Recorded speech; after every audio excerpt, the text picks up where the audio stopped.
Hello, anyone that's live. Welcome to the first STRI Q&A session. We'll see if anyone joins on the call shortly. So I'm a little late. A few technical issues when working away from the main office.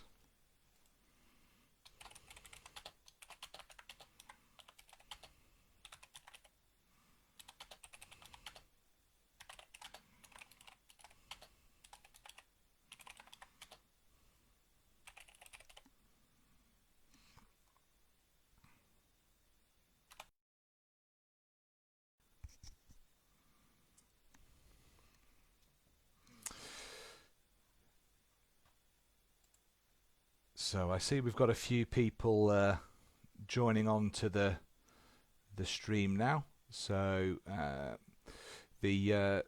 welcome to the first Q&A session.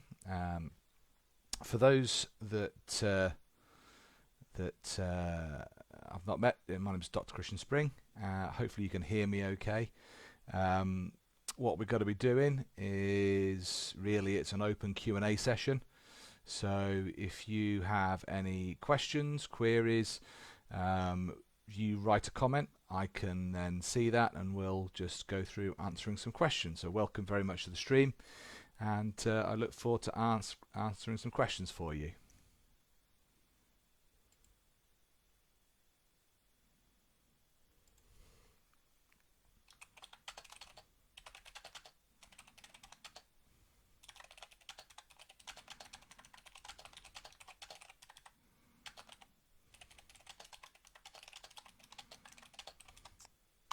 So I hope everyone's well, and I imagine most people are going to be here working from home, as I am today.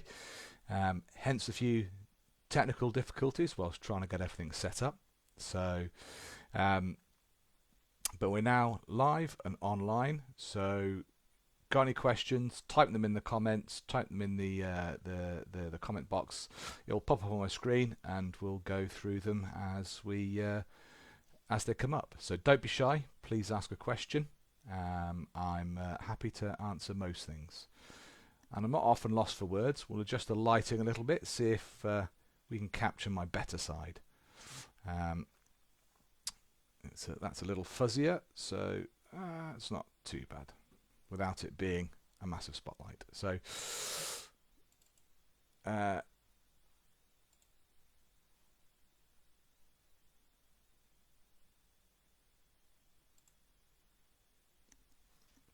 I'll just type up a comment.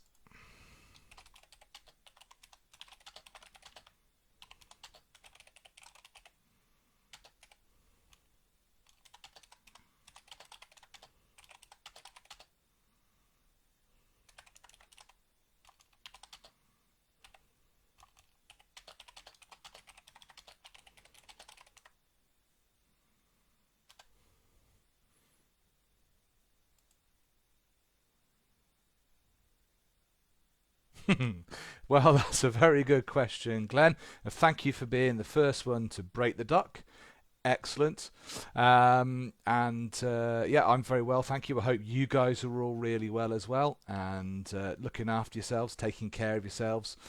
It's tricky times for everyone as the whole country, so we're looking to try and do the best we can do, and try and make sure that when we come out of this thing, that the turf can be as fit and healthy as it can be, and we still have lots of high quality sport surfaces out there to play sport on, as and when we can go out and do some exercise.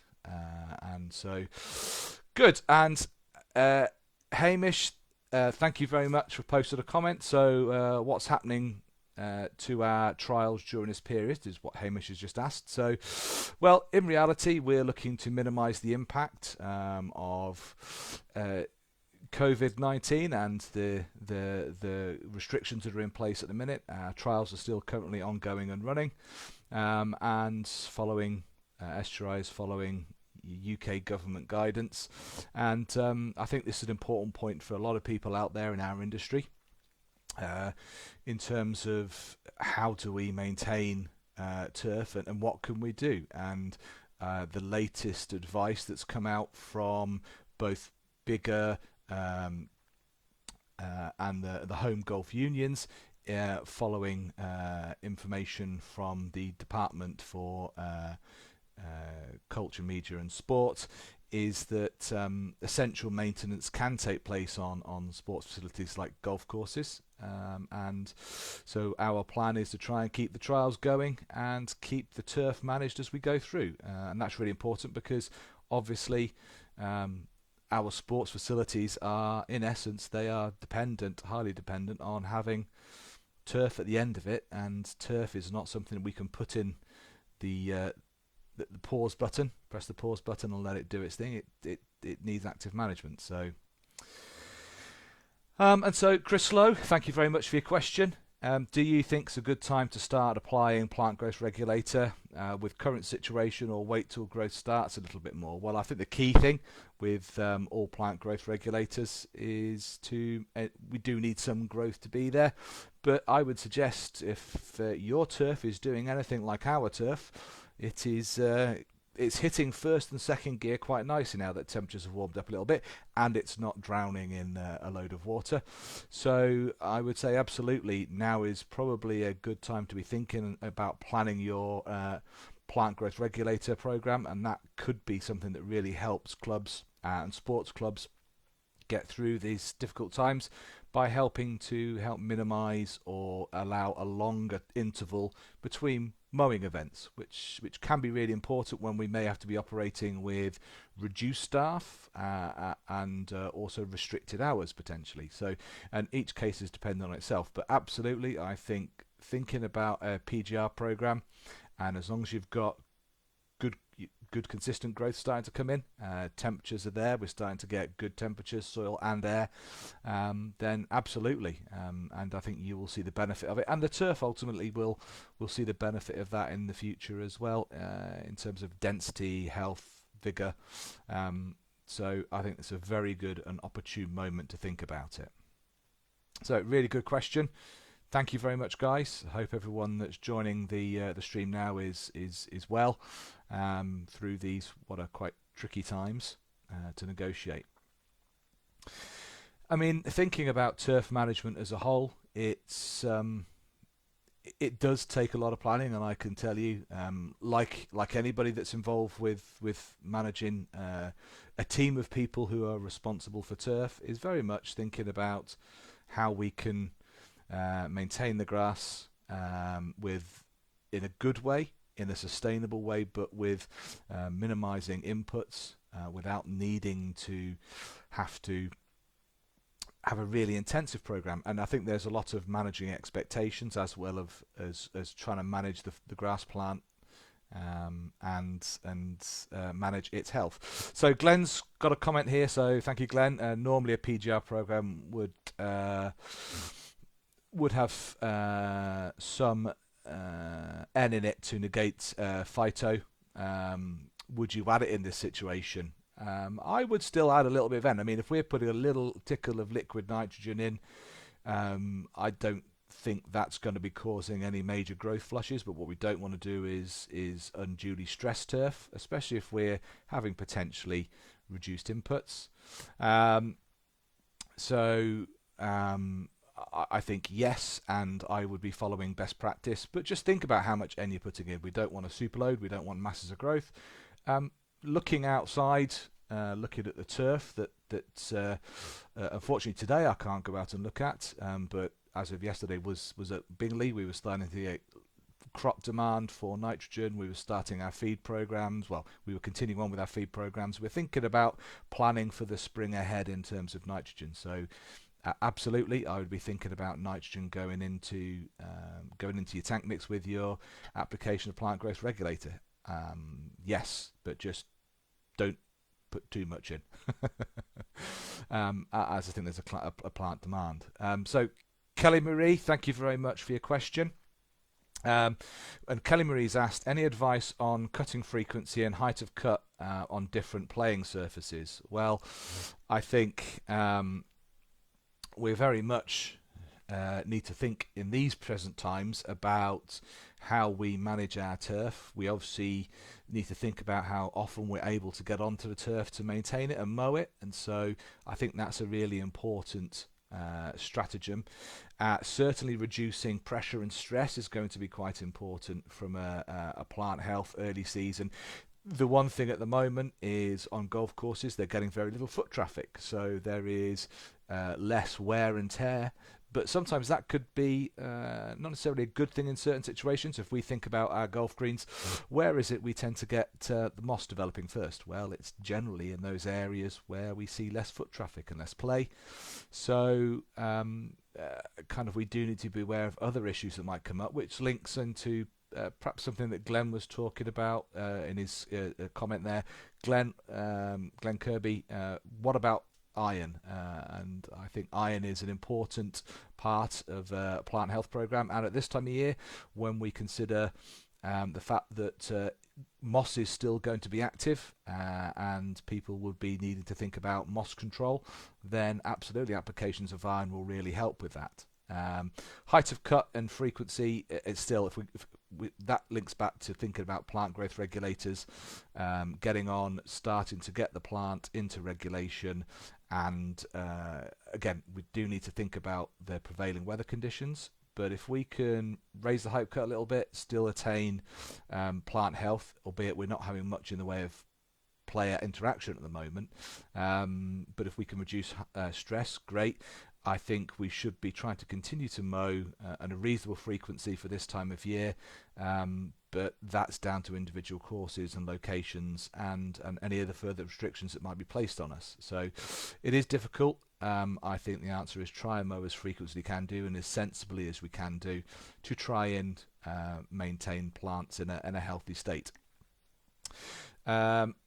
Okay. Thank you very much for your question, Benjamin. So Benjamin's asked, hello Christian, what are the most reliable methods when we speak about nitrogen rates on football sand-based pitches, frequencies, quantities, etc.? Well, as with any nutrient input, we need to be tailoring what we're putting into the turf based on a plant demand, based on what the actual plant is needing. So there is good evidence to suggest that under normal growing season conditions, ryegrass plants don't really benefit from additional applications over about 300 to 400 kilograms of nitrogen per hectare. That's under normal conditions when we have seasonality. In a professional context, of course, we're able to maintain 7 days a week, 365 days a year growth. So it's really, I would suggest, rather than having some hard and fast rules about we must be applying 250, 400, 600 kgs of N, a good nutrient program is always dependent on the prevailing conditions. So, for example, if we look at set targets in January 2019, looking at the football season or into the sort of the summer and the following football season, we might have been talking about dropping down nutrient applications, not thinking about too much growth if sort of certainly not at the if we're not at the high end in the sort of stadium environment because of reductions in temperatures, sort of lack of growth. But in reality, we had pretty decent growing conditions, albeit wet, soggy growing conditions, which caused its own problems with being able to get out and mow. So there may have been a slightly higher nitrogen demand than normal. So we do have to tailor, but I would suggest that most sort of sand-based type constructions for football with perennial ryegrass is we're kind of, I guess, talking typically around 250 to let's say 400 kgs of N would be sort of reasonable and sort of expected, with sort of typical growing conditions. What we should be doing is looking at what types of nutrition we're putting in. Should we be using conventional feeds? Should we be conventional release products? Should we be looking at slower release forms of material which give us increased longevity? And after all, this what these products were designed for, was these very freely draining, highly leaching environments where we are looking to drip feed nutrition, which the ryegrass really benefits from over that period of time. So I think looking at the product and how much we're applying is also a significant benefit. and trying to tailor that to growth. If we're on a pitch where we're constantly reseeding, we're constantly getting heavy usage, then our biomass production is going to be, or biomass demand is going to be quite high. A lot of rooting development need to go on because we're always playing on essentially young grass plants. Then there's a little more demand for nutrient. And if we're putting lights on, undersoil heating on, then that demand goes up because in essence the grass doesn't ever stop growing. Is that a good thing? Is it a bad thing? That's a whole different debate.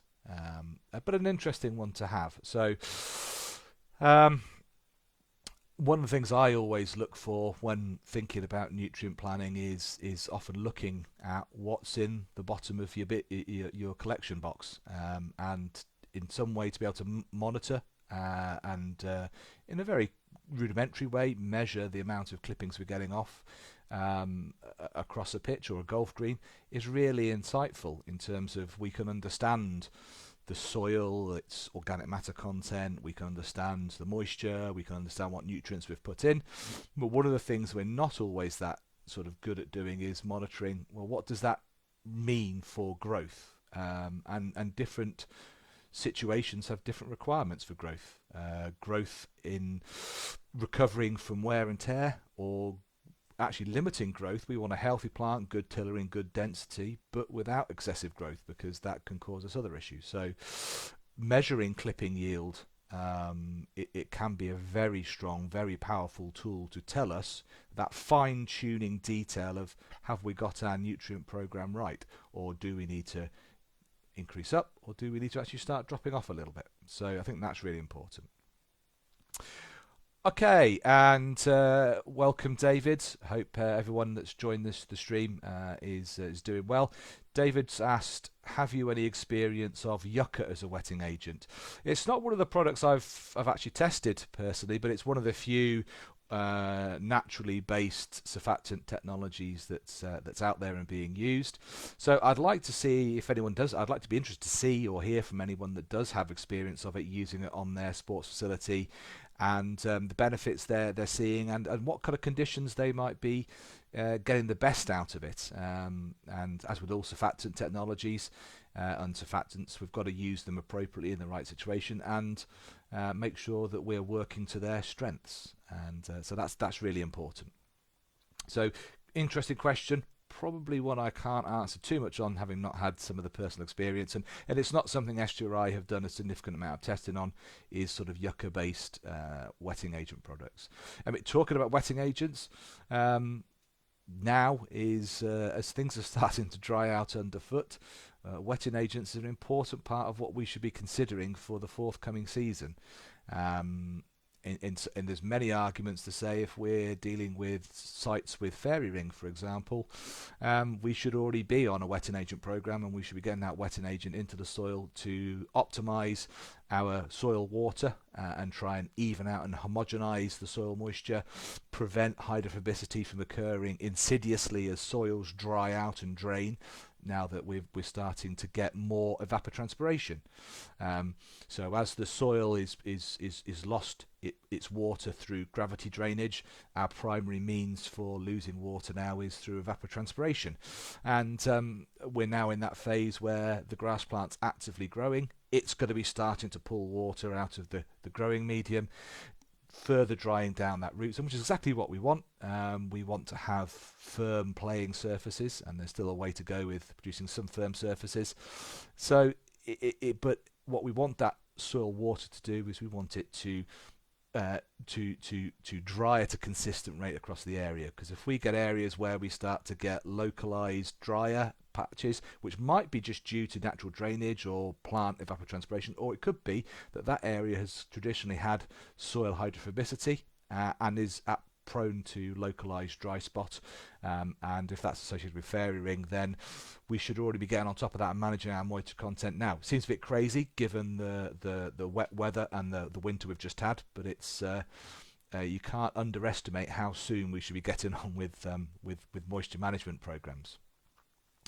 Thank you very much, Glenn, for joining this stream. So Glenn Stone has asked, measuring clipping yields has worked really well for us, as it allows us to look at greens on an individual basis. Absolutely, Glenn, I 100% agree with you.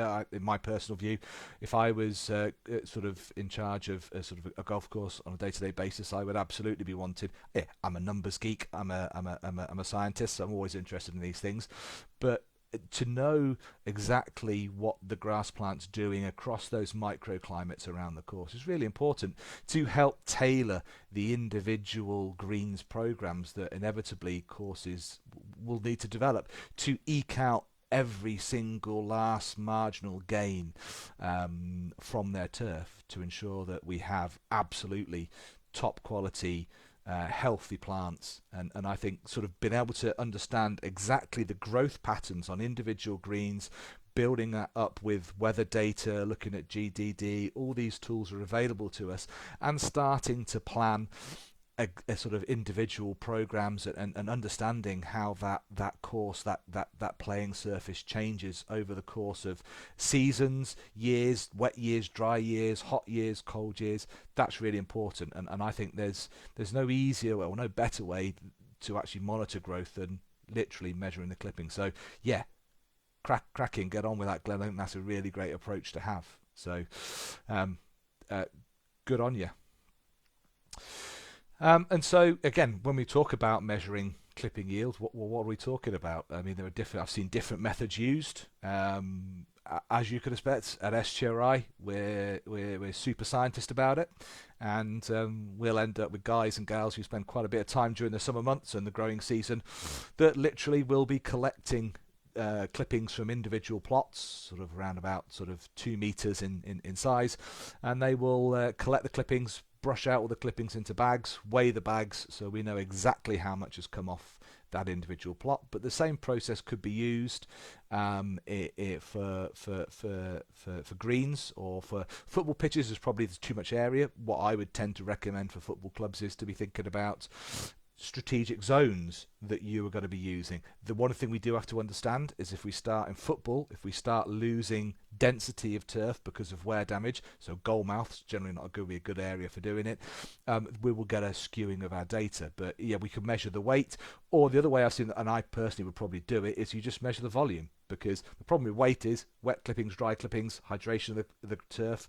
So I would generally go about measuring the volume. So do your clipping either if it's that entire green, or whether it's just sections of greens or pitches, and then just tip the clippings out into a measuring jug. How many litres of clippings do I have, or depth of clippings, or whatever you've got to use in a standardised catchment container. So I think that could work really well.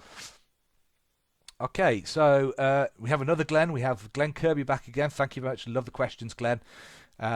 What do you think are the opportunities during this period of closure that golf courses are going to be closed? So I think there absolutely are some opportunities. Obviously, our first priority is to ensure the welfare and health of all staff operating in these facilities. So we should be following UK government guidance on social distancing. And what to do in situations where we have staff that may become sick, and have those policies, make sure everyone's aware of those policies, make sure everyone's aware of what to do in those circumstances.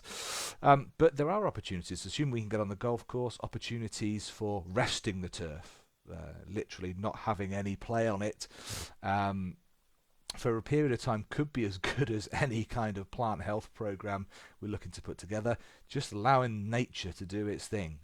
Nature's a great healer, and millions of years of evolution have gone into grass plants, optimizing their biochemistry and growth to make sure they can perpetuate and be healthy. So sometimes the rest is as good as anything, just let the grass do its thing. But it's also an opportunity to tackle some of these more jobs we might not get round to at different times of the year, because we may have the continual battle of trying to keep on top of maintaining the turf, keeping the greens and the tees and all the other areas under control.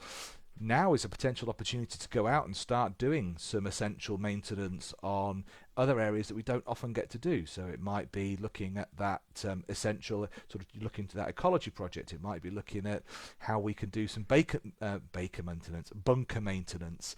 I've just got cake on the brain. some essential bunker maintenance, looking at, well, is this an opportunity, those bunkers that we know aren't draining very well, well, what can we do? Can we start putting some drainage in? Are we getting migration of material through, or contamination of material? So I think there's real opportunities there to get on with some of these jobs which are still priority, but perhaps more challenging to get scheduled when the pressures are on in terms of producing high quality putting surfaces all year round. So I think there are tremendous opportunities, both from a plant health point of view, and hopefully when the golfers do come back, they're going to come back to surfaces which are singing and crying out for a little bit of play. And assuming we can get a bit of dry weather and keep moisture under control, then happy days. I think the surfaces, most surfaces, are going to benefit from that. I really do. And yeah, there are opportunities for the golf clubs to be doing some of that work. And I think one of the things about a golf club, and it's challenging times in the industry, worrying times for everyone, of course, and it's time to be thinking, well, we need to have plans. Individual clubs need to be thinking about the future. How can they sort of optimize their maintenance and management? How can they look at strategic development plans for their course? And I think it is an opportunity to perhaps think slightly longer term and more strategically on some areas, because we don't necessarily have the pressures of day-to-day management, of having to sort of manage greens, manage green speed, and manage sort of greens quality is our primary driver. Of course, it's still high on the list, but it's not something that we're thinking about perhaps every single day. We're now thinking about how we keep on top of the golf course. How do we make sure that infrastructure, that thing which is the golf course, which is 18 greens, 18 tees, 18 fairways, and that's really important. Okay, so thanks Pete Nicholson for your comment. So what Pete's asked is, it's going to be a really strange period. I've spiked our bowling greens and they're looking really good. Best I've seen, to be honest, and I'm thinking of keeping the grass a bit longer at 8 mil as season will be delayed. Any ideas on best cutting height? I think that's right, Pete. If there's no need to go driving the height of cut down, keep the grass in a place where it's happy. But obviously, whatever happens when it does come good groundsmanship, and sort of greenkeeping is, of course, when we do need to make that move and start to reduce the height of cut, do it incrementally, try and maximise those benefits. And I agree. I think turf, now that with sort of dominant factor, I don't know how you guys have found it, but the dominant factor for most people, and STRI has been exactly the same, has over this winter period has been wet, and how we manage water, generally in crisis amounts or very saturated conditions. As things dry out, I think we're going to find that the soil is going to react quite nicely, and with soil temperatures being good as they are, with what has been quite reasonably sort of early growing conditions, I think the soil mineralisation, bit of release of organic breakdown of organic matter, release of nitrogen, that's going to be really beneficial. So yeah, absolutely. But if there's no reason to drop the height of cut, keep it where it is, and when you do go down, just make sure you remember, step it down nicely, just minimise turf stress, because there's no point if there's no players playing on that green. All that's got to be happening is you've got to be pushing the turf, you've got to be making it sort of under pressure when there's no need to. Let it back off, give it a holiday. It's going to have a hard enough season when the players get back on it, so take a chill pill, let the grass relax, and yeah, sometimes the hardest part of the job is standing back and watching the grass grow, but sometimes that's the best thing you can possibly do.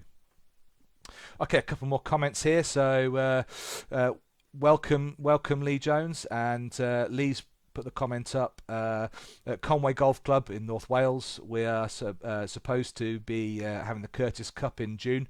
Can't see that happening now. Hope everyone stays safe. Golf will soon be back. Absolutely, 100% echo that Lee. It's tough times for all clubs out there, and what we need to do is make sure that we can keep clubs and the turf and the sort of the jewel in the crown of many clubs, which is the golf course itself, in as great a condition as possible. So as and when we can get players back on the course, they can enjoy that, and we can hopefully have an ebullient and a robust season when we are able to go out and start playing golf again. I think that's really important. I think actually when we get back to playing golf, We're going to have a lot of golf courses which are going to be singing, and the turf is going to be looking fabulous. And we just now need to make sure that we can get there, we can get the players on the course, and get out there enjoying Mother Nature with a wedge in our hand and a ball to hit. Okay, so welcome Dylan Thompson. Thank you very much for your comment. Dylan said, what sort of moisture levels should we aim for on a sand-based pitch? At the moment, Dylan's trying to keep around about 20-23% moisture in the growing season. You know what, Dylan? I think you're spot on. If you're at a sand-based construction and you can be keeping a sand-based pitch, and if you can be keeping it at that 20-23%, ryegrass is going to love you for it. And I think that's really is an optimum. Often the challenge on sand-based pitches, especially new pitches and pitches that are sort of going through regular routine renovation, often with very sandy materials, very low in organic matter, very low in water retention. Sometimes it can be a struggle trying to keep moisture sort of above 15%. So if you can keep it at 20-23, I know from personal experience with the trials and managing areas at STRI at Bingley that if you can keep it there, the ryegrass is going to be happy as Larry and is going to still offer a good firm playing surface, which is going to be pretty stable because the water films in your pitch are going to help do a little bit of gluing of the sand together. So it's a bit like we've had all extremes this winter, water films and how they can help with stability of pitches. If you imagine the beach, where the top of the beach where it's all dry, sand's blowing around in sand dunes because there's no water films, so the sand doesn't stick together. You go down right by where the sea is and the waves are coming in and out, too much water, and the water is actually forcing the sand grains apart and it becomes sloppy and loose. But that bit in between where the waves have lapping and water's coming in and where it's drying out, actually, if you look at that sand, it's generally very firm, it's generally very stable, and that's just entirely down to the water films around the sand grains, in essence, gluing the sand together, and that's really important. So, and at sort of 20-23% moisture on your moisture meter, that you're going to have good stability naturally within that sand. So I think you're spot on there. Keep on with the good work. I think that's a great place to be. Plenty of moisture there for the grass plant. As and when it needs it, you've got a little bit of reservoir there, and yeah, everyone's going to be happy, players are going to be happy, hopefully you're happy as well. Part of the challenge has been how to mitigate and manage everything from in the space of a few weeks, drought to flooding, and that's part of the challenges we're going to have going forward, as predicted by climate change. So resilience in our sports facilities, sports surfaces is going to be an important consideration strategically going forward. Okay, got a question here from our head of agronomy, Paul Woodham. There is likely to be a zero appetite for renovation of sports surfaces later in the season, as and when things get back to normal. Throw the rule book out and renovate soon if you can, but avoid timing disruption when possible. Is seeding if you are managing fine grass surfaces. Absolutely. So I think, Paul, that's a really good point, and it's something we should all be considering is, as and when we can get back players playing surfaces, there is going to be an appetite for extended season, for players to maximise the amount of time on the playing surfaces. So disruptive maintenance might be something later in the playing season we're not going to get the opportunity. Whilst we have that opportunity now, and as part of essential maintenance of turf, because we know that things like aeration, top dressing, these are essential ingredients to a successful turf management program, and so I absolutely agree. We should be thinking about how we can use this time as an opportunity to do some of the more disruptive work to really get our surfaces and our soil profiles in top condition. So yeah, absolutely. Of course, there are challenges there in terms of sort of spend and how we look at sort of budgets and the rest of it. But I think for every pound invested now in renovation will sort of really sort of sort of triple or quadruple in value later in the season, because the surfaces and the soil profile will be that much healthier, happier, and we've had the opportunity to do some things we're not often able to do, and perhaps hit those greens playing surface a little harder than we normally would, and we've got the time now to let it bounce back and recover. So I think that's a really good strategy. And grass seed is going to be absolutely important, and making sure that we've got fine turf. One of the things that's been interesting over the past 6 months is in STRI, we've been doing a lot of work as part of Golf Course 2030 and thinking about, well, what does the future hold on a strategic level for the golf industry and turf management as a whole. And I think there's some real challenges and there's some opportunities as well, and sort of getting the right sward species composition will prove critical, but that has to be done in concert with the aims and objectives of the club and the sports facility in question, and the environment that we're looking to grow that turf in, and the business model and the operational model, the usage model for that facility. So that's really important that we get all those factors lined up when we start talking about promoting the sort of the finer turf or the appropriate species composition for that site. Lee Jones has come back with a comment, and Lee said, I think it's very important for clubs of all sports to remind members that memberships still need to be paid. Absolutely, yes, this is what keeps businesses afloat. I know at local clubs, to me, people are holding off paying them because they are not playing sports at present.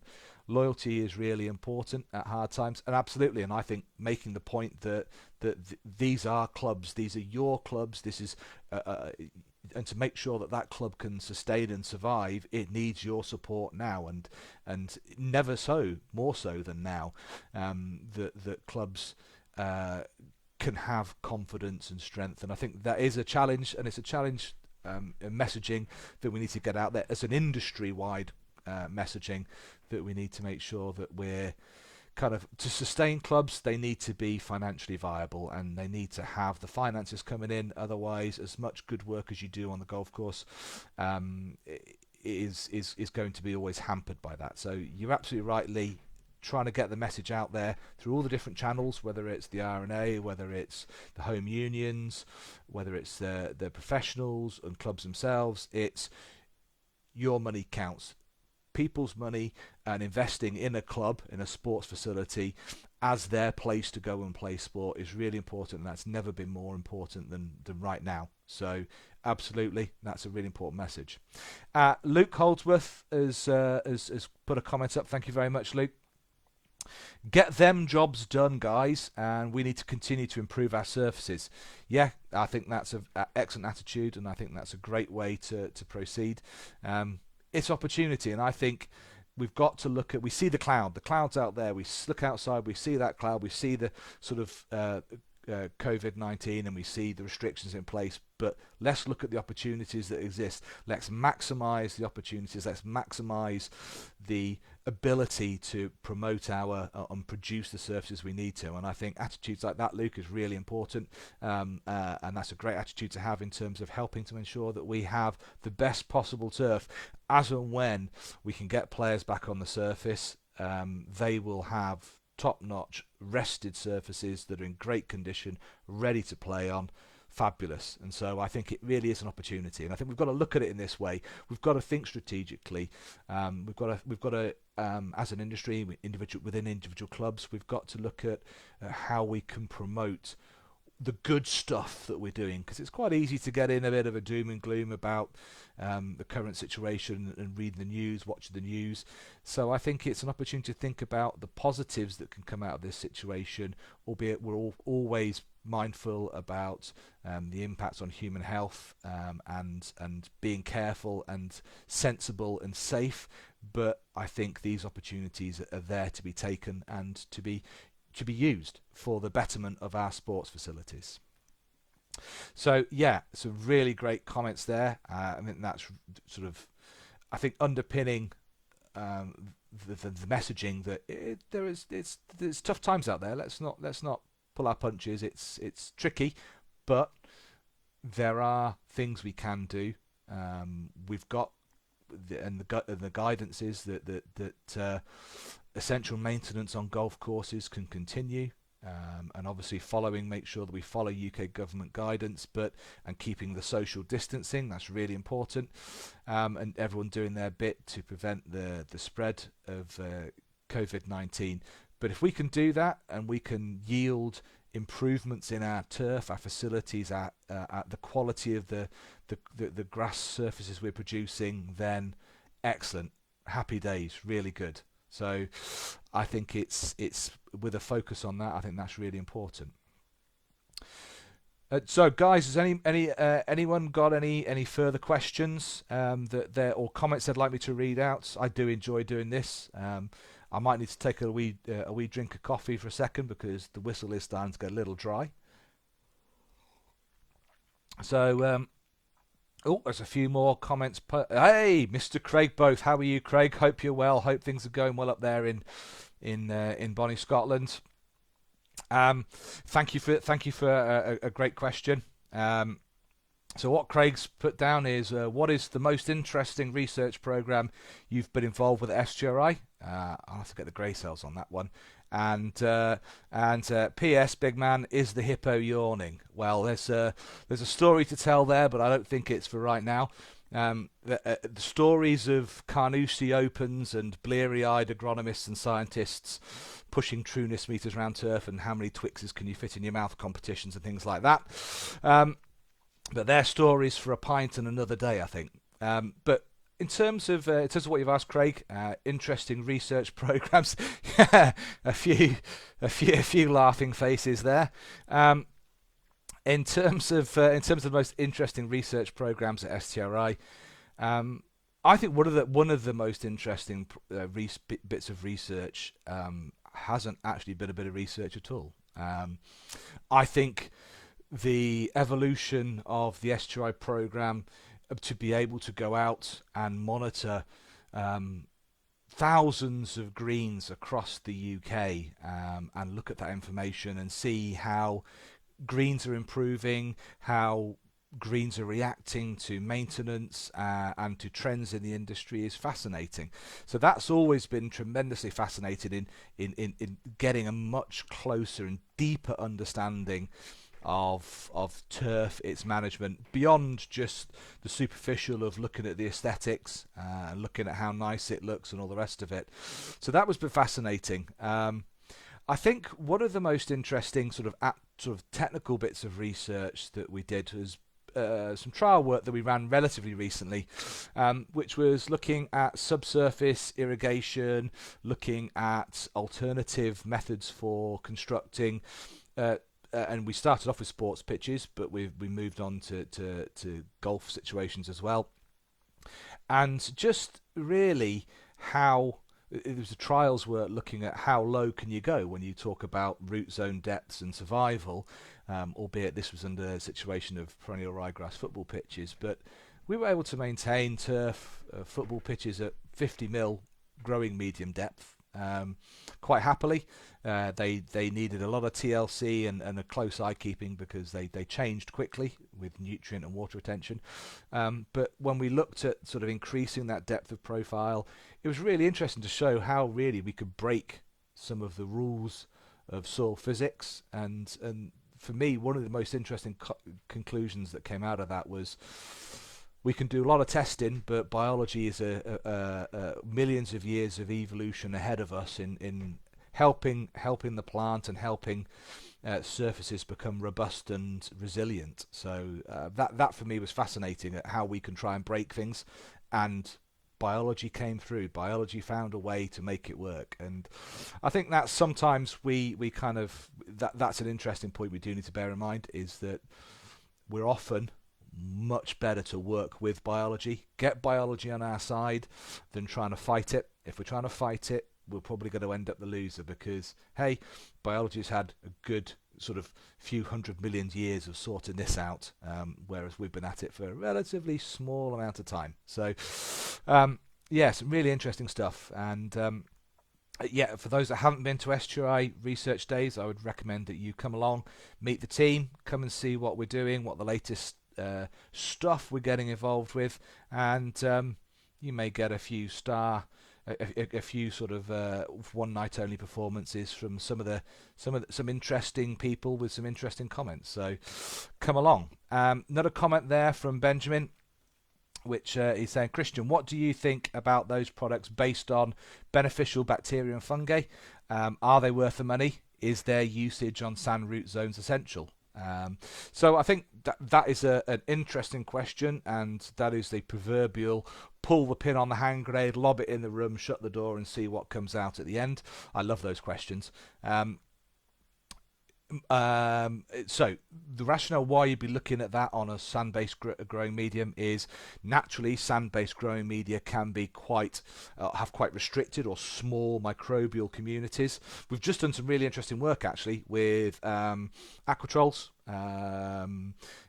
Based on some trials work at Bingley. It was sort of the start of it. We captured at the STRI research days this year, and the guys from aquatrols talked a little bit about it at a sort of like a session they were doing. What was interesting was how difficult it is to elicit biological change in our growing media.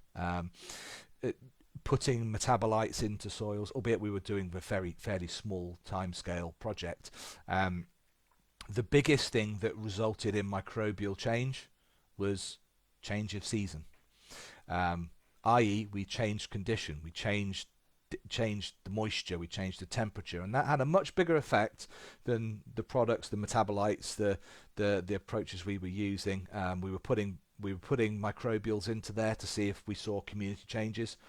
We didn't see anything over the time frame we were looking at. So this is my personal opinion, just from thinking about biologicals, sort of from putting microbiology back into the soil. It's actually really pretty difficult to put biology into an environment it's not necessarily adapted for and let it do its thing. We look at as a counter or as a sort of an example of that, would be looking at the intricacies of having to use, for example, nematodes for the control of chafers and leather jackets, and how that putting an organism into an environment, an alien environment to that organism, and everything we need to do to try and keep it to persist and to sustain is really difficult. And I think it's no different to putting the bacteria and fungi into soil. If I'm brutally honest, what I suspect we're doing is we're providing just another form of nutrition to the soil ecosystem, which may well have benefits, because a happier, healthier soil ecosystem results in better mineralization of organic matter, for example, and better release of nutrients. But the difficulty comes and the reason why it hasn't been done is because it's done very often is it's bloody difficult, bloody expensive to actually look at the hardcore microbiology of what's going on in that black box which is our soil profile, and that's something that we're looking to look at. You'll just see my wife run past me there, running out to the kitchen, no doubt to make me a cup of tea, or not, as the case may be. Probably end up with a cup of tea on my head in shortly. And so I think when we parachute bacteria and fungi in, we're probably just going to end up with those things providing fodder for other microorganisms, which will use those nutrients and release those nutrients, and so it's providing a form of nutrition as well. So yeah, I put it this way: yet to be convinced.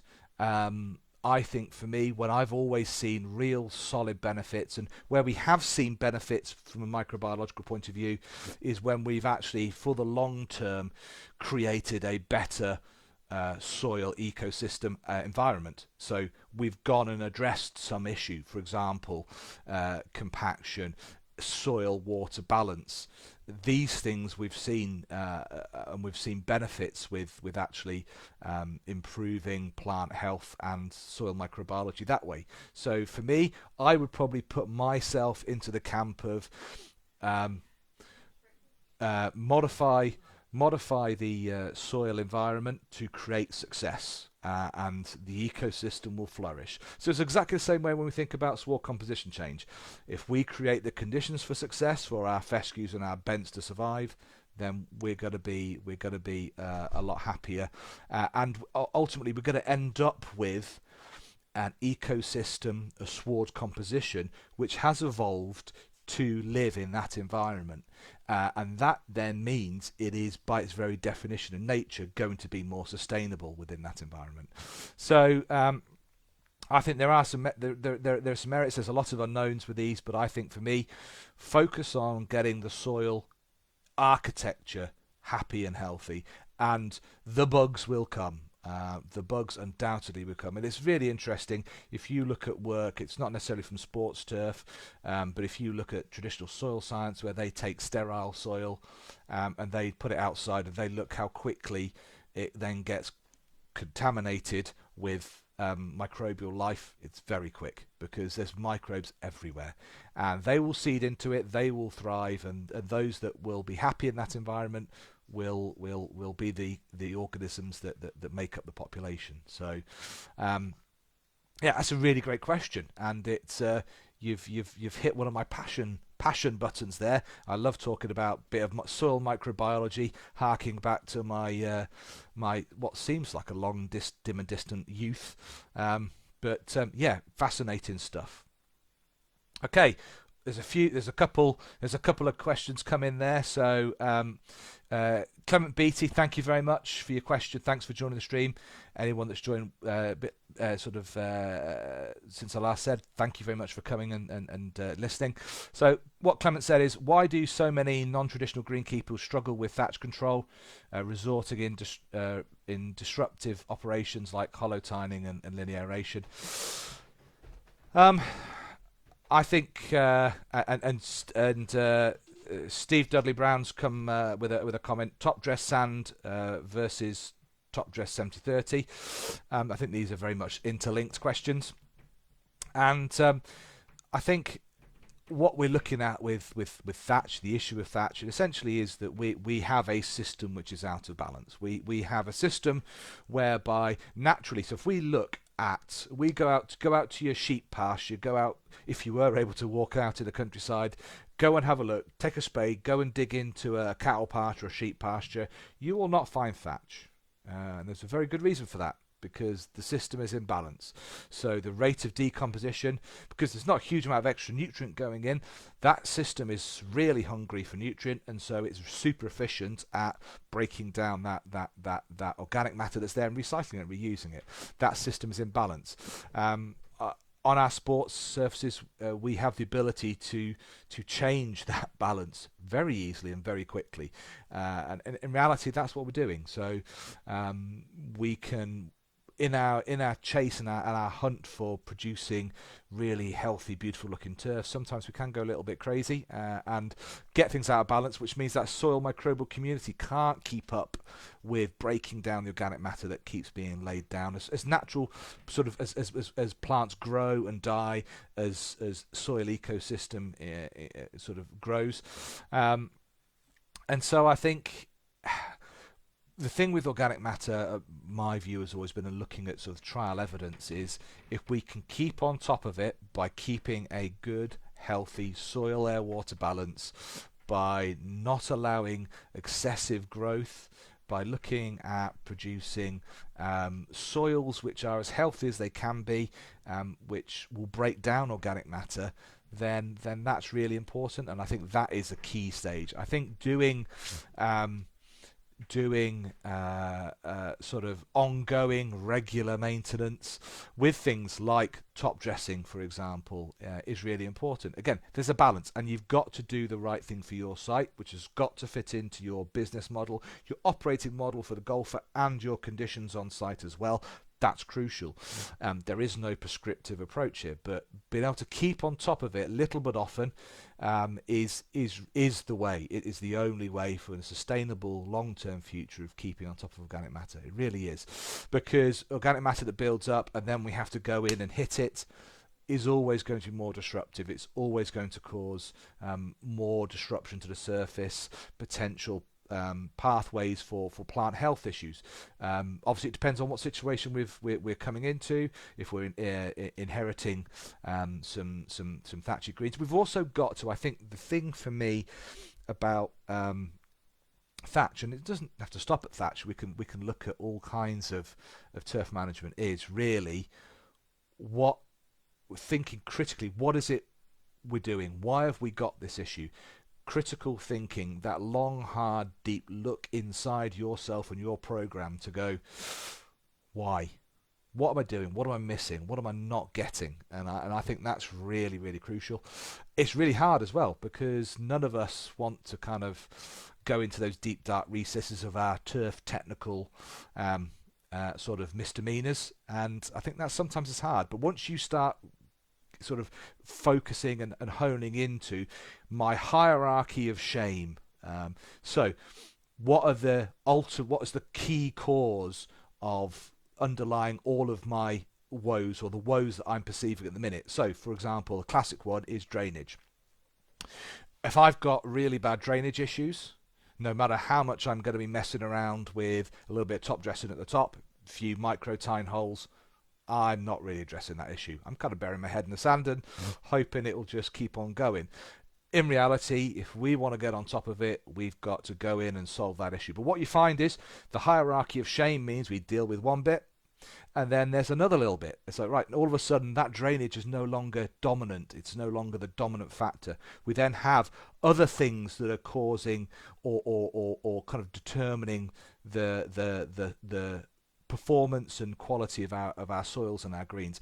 Then we need to address those issues, and then we move up and we address them. But the problem being is every time we move up to a different level in our triangle of shame is that we kind of end up with real hard to get that change, and it's really, we've got to work hard at it. We've got to think long term, we've got to think strategic, and sometimes we've got to look at unpalatable issues like it might be, well, we do need to think in our circumstances about sward composition change, and that can be difficult, but critical thinking, identifying, analysing what it is we're looking at is really important, and I think that's a real key sort of understanding the problem that you have on your course or on a particular green, and if you've got greens of different construction spread all over your course with different microclimates, your job is really difficult, but that's the skill, that's the art of greenkeeping, is to understand that and understanding intuitively what to do,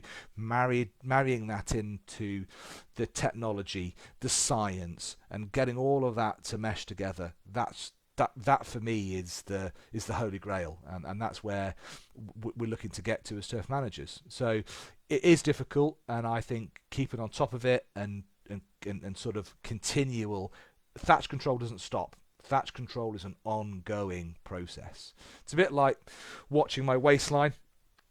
I know it's a continual ongoing battle. That packet of hobnobs is always calling my name out, but I've got to keep on top of that, otherwise we all know where that ends up.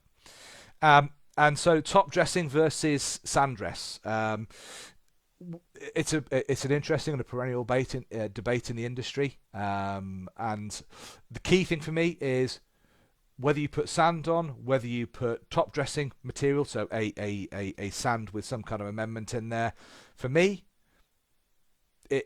as long as you're doing it in sufficient quantity, then absolutely you'll see the benefit. Now, if the thought process has always been, if you've got a water retentive situation and putting something on with additional water retention in it, with like a sand sort of compost mix, then that might be not necessarily helping resolve the initial problems quickly.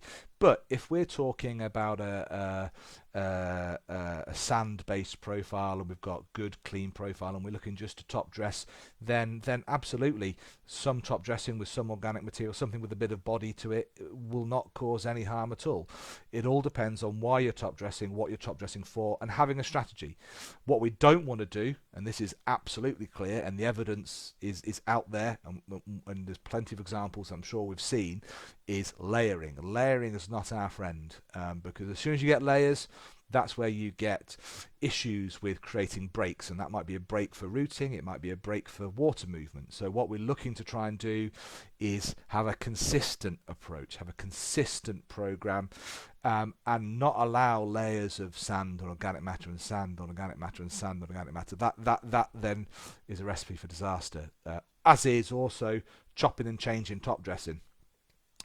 If you're going to have an approach, and I think both approaches have their merits, you've got to choose the right approach for your greens construction, for your site, your situation, where you're starting from, where you want to get to, how quickly you want to get there, but be consistent with that approach. And that is an important message with top dressing. Consistency is key. It's much better to go out there and put 80 tons on consistently year in, year out than 1 year 120, next year 100, next year 60, next year back up to 80 and then to 100, because that's where we get the layering. Consistent approach with top dressing is key. And little but often try and get it integrated is really important. So for me, one of the things that always stood out for me, and it comes back to Craig Both's question, one of the bits of research that was really interesting for me was whenever we've done a sand or a top dressing trial, and okay, albeit we've been top dressing soil situations in the trials I've been working on, but the same has been seen when we've done sand, is that if you don't get the right amount of top dressing on, you end, and you can physically walk from one plot to another, one plot where you've had good levels of top dressing going on through the course of that trial, and that trial may only been a season to 2 seasons long, and then you step off onto an area where we've had lower rates of top dressing, and you literally go and squidge into the surface. The only difference there is the amount of top dressing, and once you've seen that and you've felt that, all of a sudden you just think, right, really, top dressing, that's high on my list. I've really got to get the top dressing right, and that's got to be coupled with appropriate and strategic aeration as well. Aeration for the right reason, that's really important. It's like everything. Going out and doing everything can overkill. Too much can be really a negative consequence as well. So it's getting things done in a strategic and a planned way. But top dressing, top dressing, top dressing. For me, really strong message, and proven benefits. But as always, to make it a sustainable long-term approach, we need to be looking at doing that in a consistent way. One of the bits of interesting research we did over the years was actually looking at the Wiedemann core recycler. And one of the things that I found fascinating with that was, and we did see some microbial benefits of putting back on what we took off in terms of ensuring we had an enhanced microbial community in comparison to putting on, say, kiln-dried sterilised sand. Was, well, look, if we're going to be facing potential issues, not necessarily right now, but in the future, issues of aggregate and aggregate supply, then I think it's also, I've been living in Yorkshire too long, if I can pull good stuff out the ground and put that good stuff back on again, that's going to save me some brass in terms of putting more sand on. And I think that's really important, and that's a sort of a really good approach. So I think tools like that, when we talk about sand replacement, surface replacement, hollow tining, getting that material work back in, if we've got good stuff, get the good stuff back in, get rid of any organic matter that was sitting on top of that, and I think the benefits are there to be had. And so I think that's a message for the future as well, is that look at what materials we're using for top dressing. And because undoubtedly as part of the work that the RNA are looking at and STRI involved with, looking at aggregate supply in the future, there will come a point where we have less aggregates that can be quarried, and we will have less material that we can use, and we are in competition with massive industries, construction for example, and we will always come off second best because we're not a volume market. So there will be pressures on our aggregate. So the more we can do to look at strategies to offset that, to mitigate that, and reduce that impact when the day comes, the better. So I think there's some really interesting work out there, and some really interesting thought processes, and some really interesting bits of kit that can really help us out there. So I think for me, one of the things that sum up the last few points has been turf management is all about knowing when to do the right thing, and sometimes more importantly, when not to do anything at all. When the best thing for your turf is to go into your sheds, go and make a brew, sit there with your feet up, and let nature do its thing. Sometimes that's the hardest thing of all to do, but I think sometimes that can have the best results. So considered appropriate maintenance, and having a strategy and a thought process. And that's what STRI and agronomists and the industry is about. Sort of the community that we have is to bounce ideas off, to think about the ideas that we could have different ways of doing things, different approaches. Fabulous, and I think that really really makes a massive difference. So, guys, has anyone got any last comments to round up? I know I've been talking for over an hour, and most people tell me that after about an hour their ears start bleeding and they really need to take a break from my voice. So if anyone's got any last questions, I'll answer them now. But if not, it's been fabulous to have you on the call. I've really loved this. It's not like me to enjoy talking, just ask my colleagues. Yeah, hopefully we can do this again soon. And everyone out there, keep safe, keep healthy, and keep on going, more importantly. And we'll see you soon.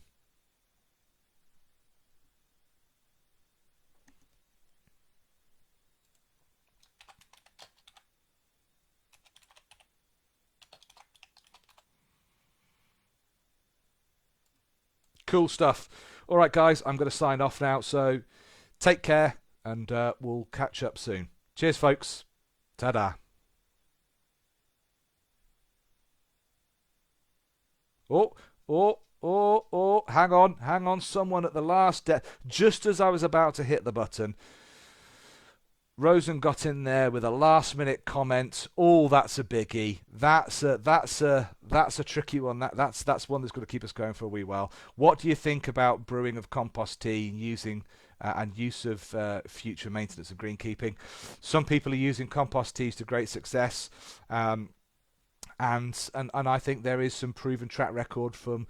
Well, there's scientific evidence from the horticultural and glasshouse crop industry, and so I think there can be benefits. I think it's not necessarily the right thing for everybody, but it is a way of being able to put back onto the turf some of the molecules and compounds and nutrients that the plant needs. I think there can be benefits. I think it's also got to be used in conjunction with good, solid greenkeeping, and I think if you follow that approach, then and you're seeing benefit, great. I think that's good. And that works for you guys. So crack on with it. All right, guys, I better hit the road. So thank you very much for everything, and hopefully we can do this again soon. And also, one of the things we'll look to do is perhaps have some themed sessions as well. So we'll have a look at what kind of questions folk have been asking. And we'll come back with getting some more events up on Facebook Live soon. So thanks for being here. I've really enjoyed it.